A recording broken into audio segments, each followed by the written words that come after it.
The house was quiet, the only sound coming from the ticking clock in the hallway. She stood in front of the mirror, adjusting her blouse, lost in thought. Her husband had left early that morning for another business trip, just like always. Their marriage had settled into a predictable routine, comfortable, but lacking warmth. She sighed, unbuttoning her shirt to change into something more comfortable. Just as she reached for a fresh top, the door creaked open. She turned, startled, as Ethan stepped in. Their eyes met, both frozen in place. His expression shifted from surprise to something unreadable. A tense silence stretched between them, the weight of the moment sinking in. I'm sorry, Ethan stammered, stepping back. His face flushed as he averted his gaze. She quickly pulled her shirt over her shoulders, her heart pounding.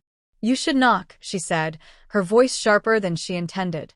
He nodded, still standing at the doorway. I thought you were downstairs. I needed to ask you something. Something in his voice, hesitation, guilt, something else, made her pulse quicken. She turned away, pretending to fix her hair in the mirror. It's fine.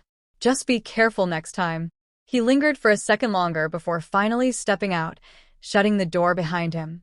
She exhaled, pressing her hands against the dresser, trying to calm the uneasy feeling swirling in her chest. It was nothing. Just an accident. That's what she told herself.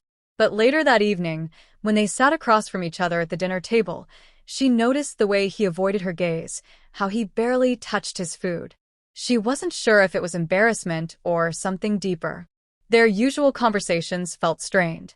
Ethan wasn't just her stepson. He had grown up under her care after his mother passed away. They had always had a good relationship, built on mutual respect. But tonight, there was a shift, an undercurrent she didn't want to acknowledge. She cleared her throat, breaking the silence. Everything okay? He looked up, startled. Yeah. Just tired.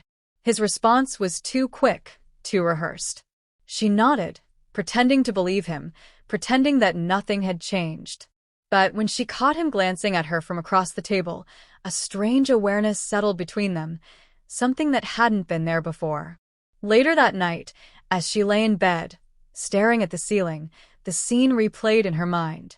The way he looked at her, the way she felt in that moment, exposed, vulnerable, but also seen. She shut her eyes tightly, forcing the thought away. It was nothing, just an accident. But deep down, she knew better. The next morning, she tried to shake off the unease from the night before. She told herself that nothing had changed, that she was overthinking. But as she walked into the kitchen, she felt it again, that subtle tension, unspoken but heavy. Ethan was already there, leaning against the counter, a cup of coffee in hand.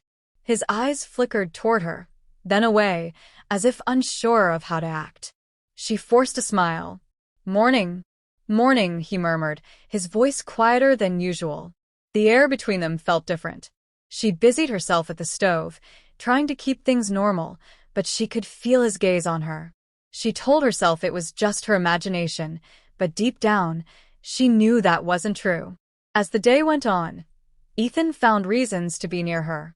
He helped with small things, fixing a loose cabinet door, offering to carry the groceries inside, lingering in conversations longer than necessary.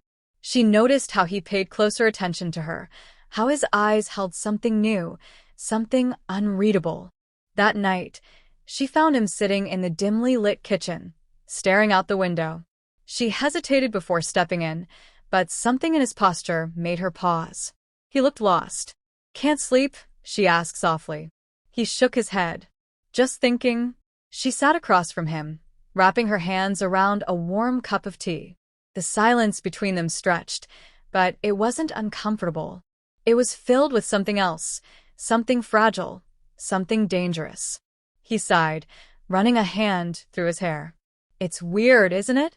How people can be close for years, but then one moment changes everything. Her heart skipped a beat. She knew what he was talking about, but she didn't dare acknowledge it. Instead, she forced a small laugh. I think you're overthinking. Maybe. He exhaled, staring at his hands. But it doesn't feel that way. The weight of his words settled in the space between them. She wanted to say something, to dismiss it, to pretend she didn't understand. But she did. She stood up abruptly, needing to end the conversation before it crossed a line. "It's late. You should get some rest." He nodded but didn't move. As she turned to leave, she felt his hand brush against hers, light, fleeting, but intentional. She pulled away, her breath hitching. "Good night, Ethan." He didn't respond, just watched as she walked away. Lying in bed, she stared at the ceiling, her heart pounding. She told herself it was nothing, that she was imagining things. But the way he looked at her, the way he touched her hand, it was real, and it terrified her. The rain poured outside, tapping against the windows in a steady rhythm. She sat on the couch, pretending to read a book, but her mind was elsewhere. Ethan was in the same room, just a few feet away, pretending to watch TV. The silence between them had grown heavier, stretched thin by all the things they weren't saying. A crack of thunder startled her, and she looked up, meeting his gaze. He wasn't quick to look away this time.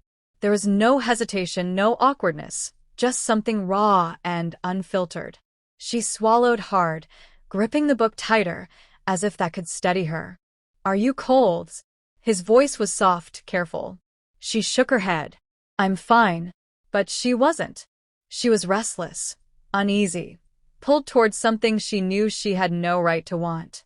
He hesitated before walking over, sitting beside her. Too close. Close enough that she could feel the warmth of him, smell the faint trace of his cologne. Her pulse quickened. "You're avoiding me," he said. She let out a shaky breath. "No, I'm not. You are." He leaned forward, resting his elbows on his knees. "Why?"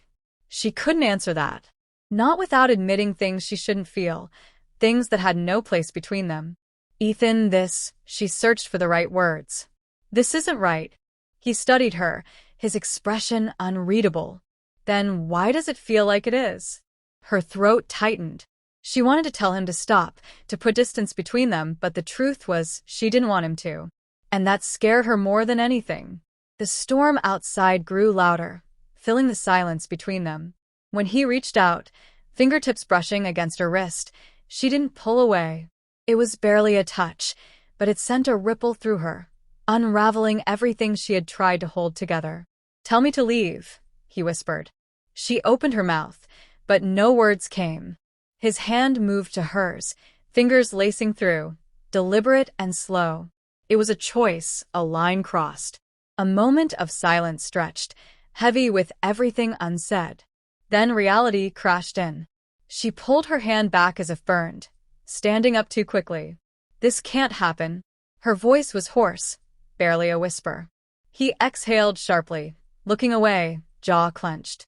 She forced herself to step back, to create space before she did something she couldn't undo. "Good night, Ethan." This time, he didn't try to stop her. He just watched as she walked away. But as she closed her bedroom door, pressing her back against it, she knew it wasn't over. The damage was already done. And she wasn't sure she could undo it. Morning light streamed through the windows, casting a soft glow across the room. She sat at the kitchen table, fingers wrapped around a cup of coffee she had no intention of drinking. Sleep had been impossible, her mind replaying everything over and over. Ethan walked in, pausing when he saw her. For a moment, neither of them spoke. The tension from last night still lingered, thick and unshakable. "I'm sorry," he said finally. His voice was steady, but there was something else beneath it, something unresolved. She shook her head, forcing a small, empty smile. "It doesn't matter." But it did. He sat across from her, watching her carefully. "We can't just pretend nothing happened." "We have to," she said quickly. Too quickly. His eyes searched hers, waiting for something she wasn't willing to give. She set her coffee down, rubbing her temples. This was a mistake. Whatever this is, it can't happen again. He didn't argue. He didn't try to convince her otherwise. He just sat there, silent. And that hurt more than anything. A door closed in the distance. The sound of luggage being set down echoed through the quiet house. Her stomach twisted. Her husband was home. She pushed back her chair and stood, smoothing down her clothes, forcing composure she didn't feel. Ethan watched her, his expression unreadable. Footsteps grew closer. A familiar voice filled the space. Warm, oblivious. "I'm home." She swallowed the lump in her throat, stepping forward, leaving Ethan behind. Her husband pulled her into a casual hug, unaware of the storm raging inside her. She smiled, forced and fragile, pretending everything was normal, pretending nothing had changed. But as Ethan brushed past them, offering a polite greeting before disappearing upstairs, she knew the truth. Something had changed, and she would carry that weight forever.